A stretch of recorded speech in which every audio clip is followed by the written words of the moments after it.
Ha ha ha, just kidding, I'm back.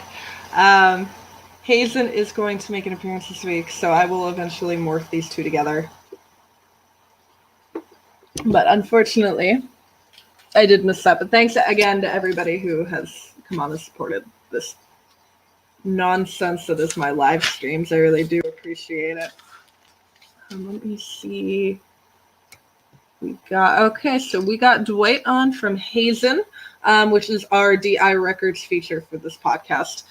And again, sorry, I kind of had to break up the broadcast there for a second. Let me bring him on. Hey, man, how are you? Good. How about you? I'm doing good. Thank you so much for doing this with me. I really appreciate it. Of course. Yeah. Sorry about the whole scheduling conflict issues with everyone. That was a little last minute. We all kind of went into panic. Yeah. No, you're totally fine. I totally get that. I was just like, oh, are they coming on? I'm not sure. So I was just like, I'm gonna end this and come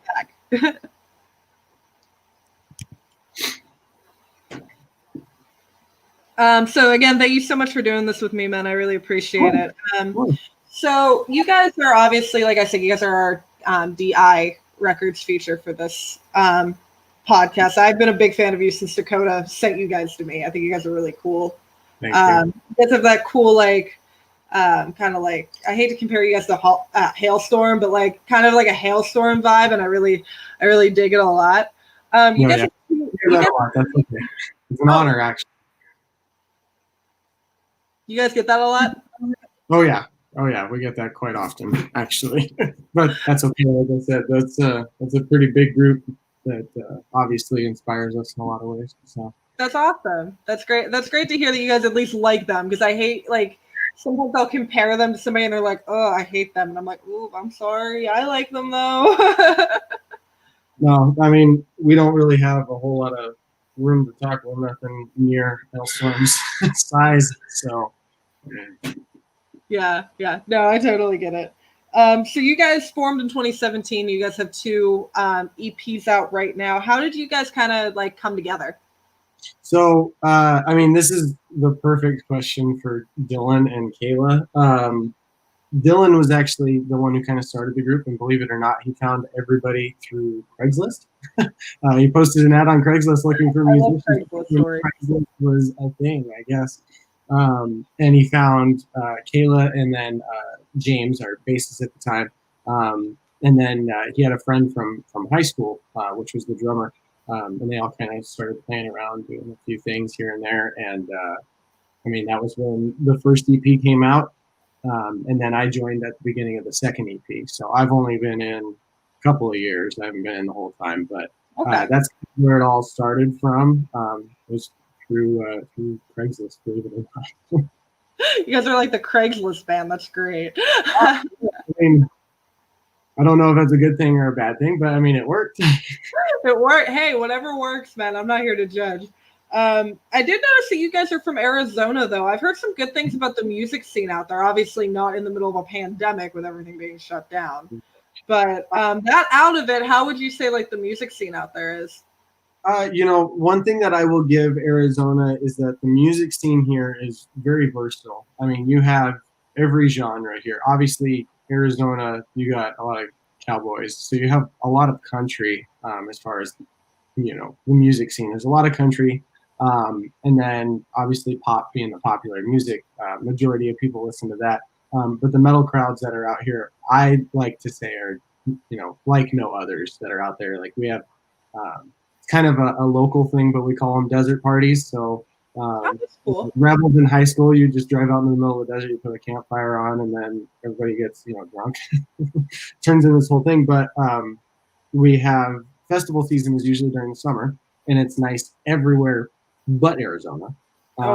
So we like to go to these outdoor festivals when it's 115 out in massive groups and huddle together and rage at all of these shows. And it's a unique, weird little bond that we all kind of have, but we kind of pride ourselves in being these desert partiers, I guess you will. But as far as, the metal scene and the rock scene, you have every aspect of it, every, subgenre within metal or rock. And the local fans, the people that come to these shows and everything, and even the musicians, we're all really supportive of each other, which isn't always the case. We all go to each other's shows. And then the fans that we have are very loyal to us, and they're typically loyal to a lot of other bands, and they go to all of our shows, which is really nice to see. So many familiar faces and whatnot. And then when you do hit the road, sometimes they'll even travel to nearby states to actually go see you and everything. So it's a community for sure, and I like it. You know, it's different than everywhere else, I'd say, but it's pretty strong, and it's been getting a lot stronger pre-COVID-19. Maybe getting a lot stronger, and kind of getting a little bit of a resurgence, at least in participation and going out to shows and everything like that. Yeah, I find that very necessary, and I think some of the I live near Pittsburgh, Pennsylvania, so like I find that a lot in the Pittsburgh scene too. That the community aspect of especially local music or like lower, I hate to say lower level bands, but like more underground bands is definitely needed, and especially when you have people that'll travel like from state to state for a band like that. It's really cool to see that. Yeah, I mean, one of my favorite states to play in is Texas. Everything about the Texas music scene is incredible to me, and the fans are just as incredible. And we actually met a fan. We did 3 dates, I believe, in Texas, and we met him on the first day, and he actually followed us through Dallas or through to Dallas at the end of that tour in every stop. He's a photographer, Oh, wow. He brought his family along with them just because we were playing the next night and then the night after that. It was really cool. That's awesome. That's really incredible. That's always awesome when you see that though, when like people kind of like bounce from tour to tour date. I kind of do that with Steel Panther to a degree, and that was even like before I started like doing a lot of like the photo work because I'm a photographer too. That was like even before that. I always thought that was cool. It's always such a cool like community feel. Like, oh, we're going to the next city, guys. Like, it's always cool like that. Yeah, I mean, I've never done it, but seeing people do it with us, it's got me interested. I kind of want to try it now. Yeah. It's always a lot of fun. Like I kind of got used to it because, like I said, I do a lot of the band photography stuff, and most of my tours are by myself. So even if I'm like shooting a band for like 3 or 4 dates, I'm usually by myself for those, or unless I bring somebody along with me. So it's definitely an experience, and I definitely highly recommend it. Post-COVID. Yeah, post-COVID, definitely. I miss that. I miss touring so much. Even by myself, I miss it so much. Yeah, well, and that was the thing, is that we had plans to try and at least do some sort of Midwest run again. About now, the plan is to do it about now, July, August, possibly September.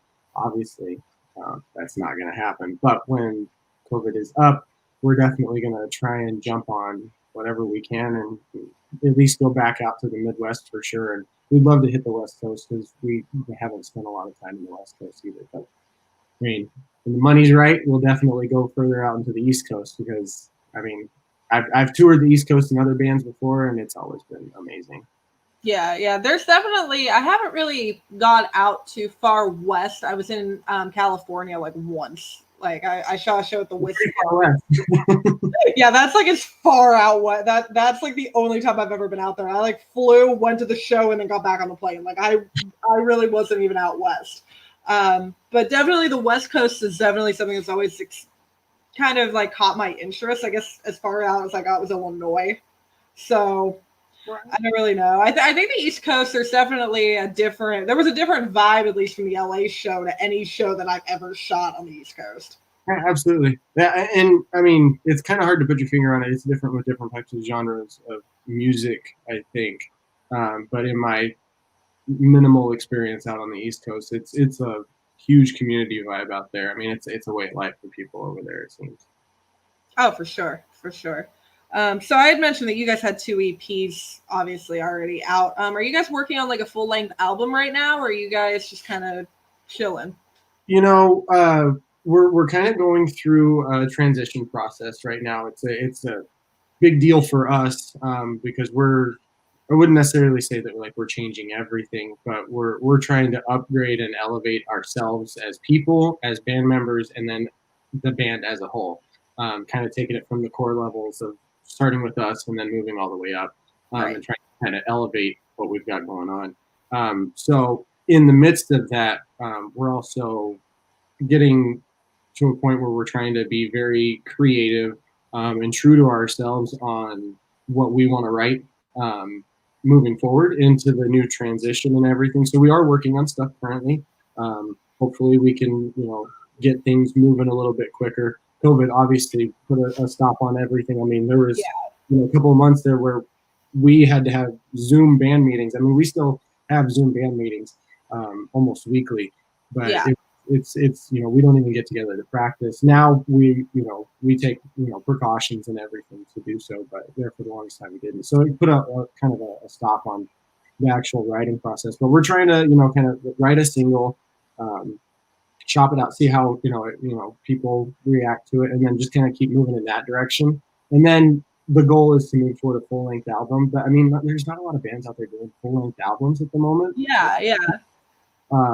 And an album, depending on who you're recording with, can cost anywhere from $5, $6 to sometimes $12, $15,000. Yeah. And we love our producer, and he's not cheap, so we're gonna work with singles and kind of hone in on our craft, I guess, as we can say, together. And with the changes, the dynamic has changed in the band in a positive way, and we're playing with that and exploiting that. So once I think we get, we're going to try and hit the ground running, and then we'll move forward from there. Right. That's cool. So other than you guys kind of working with new music and trying to level out your sound, how have you guys been trying to stay busy during everything being locked down? Because like you said, you guys are having Zoom meetings for the band. It sucks right now with everything still being shut down. Yeah, definitely. I mean, as far as staying busy, Dylan, our guitarist, the kind of the founder of the band, he builds custom guitars for a living out of his house. He works for himself building custom guitars. So luckily, COVID has not affected him, from what I've heard. If anything, he's actually ramped up business since everybody's home.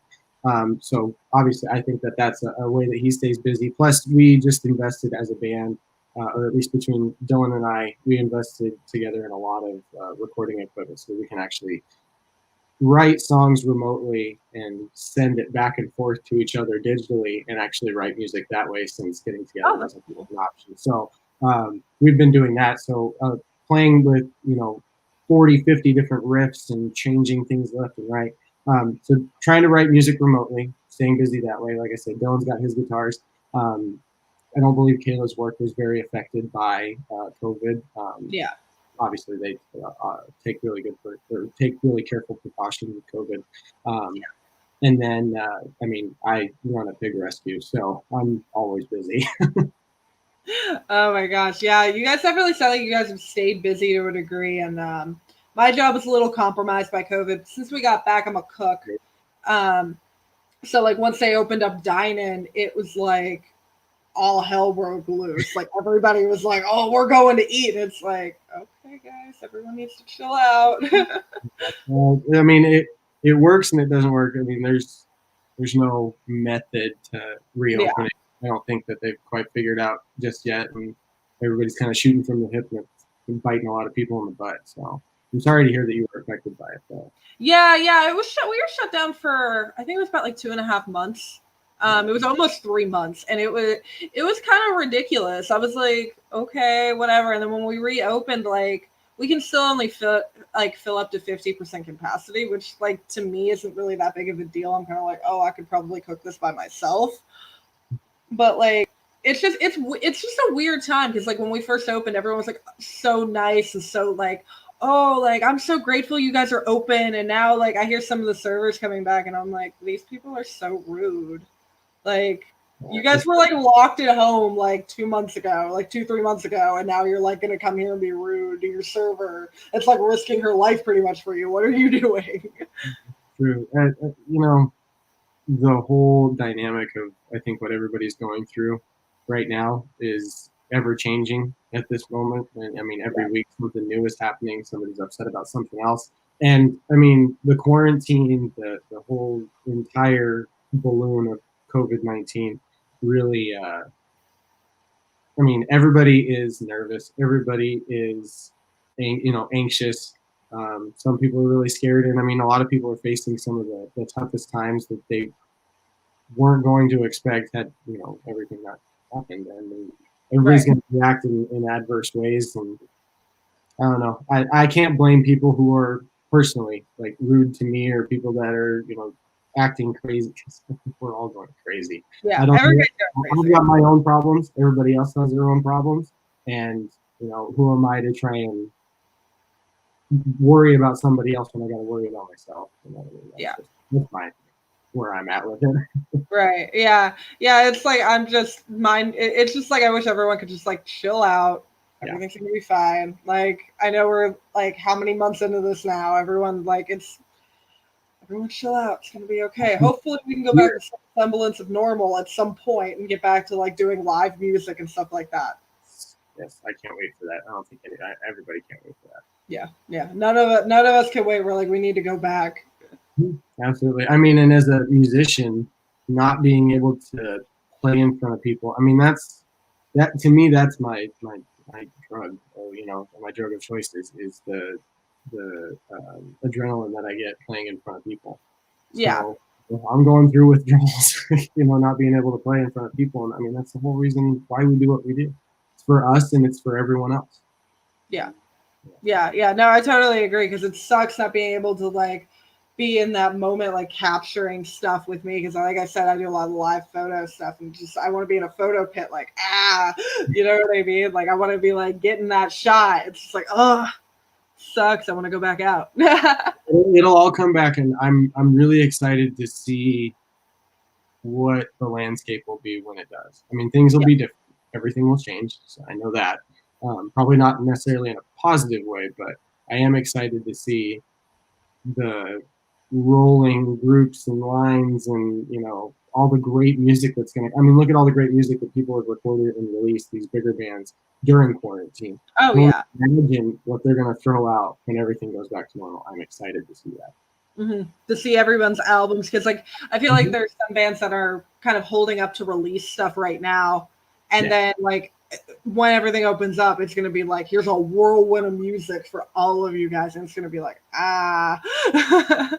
Well, and I mean I can understand the whole holding the music thing, just because if you release something and it gets popular and it trends and everything like that, how long is the quarantine going to last? Is it going to be another 6 months? Okay, well, by then your song's played out.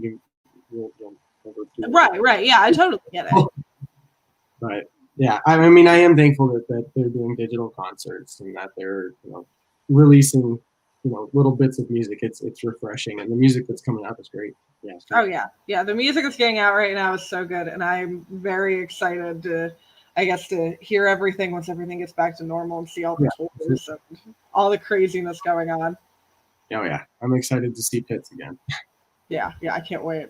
Yeah. I'm so excited. Well, thank you so much, Dwight, for doing this with me. I really appreciate it. Yeah, of course. Thanks for having us on, and I mean all of us. All of us. I mean, it's always nice to be able to talk to other people during these times, and I appreciate it. Yeah, for sure. Everything being shut down, it's like human interaction. I needed it. Just meeting new people, talking to new people. Yeah, that's exciting. Yeah, it's always cool. It's always awesome, man. Well, hopefully once everything opens back up, maybe I'll be able to get to see you guys at some point. Yeah, I mean, we're gonna try and mosey our way out that way. Yeah. So.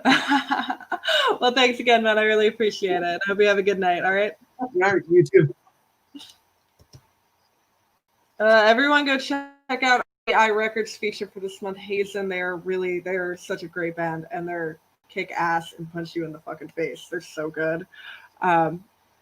This officially is the end of Chats with the Freak of this live edition. Stay tuned. The next live episode will be September 18th. I do not have a guest list for that yet. I will be posting it, so check on the MSU page. Keep track of it. It's gonna be lit.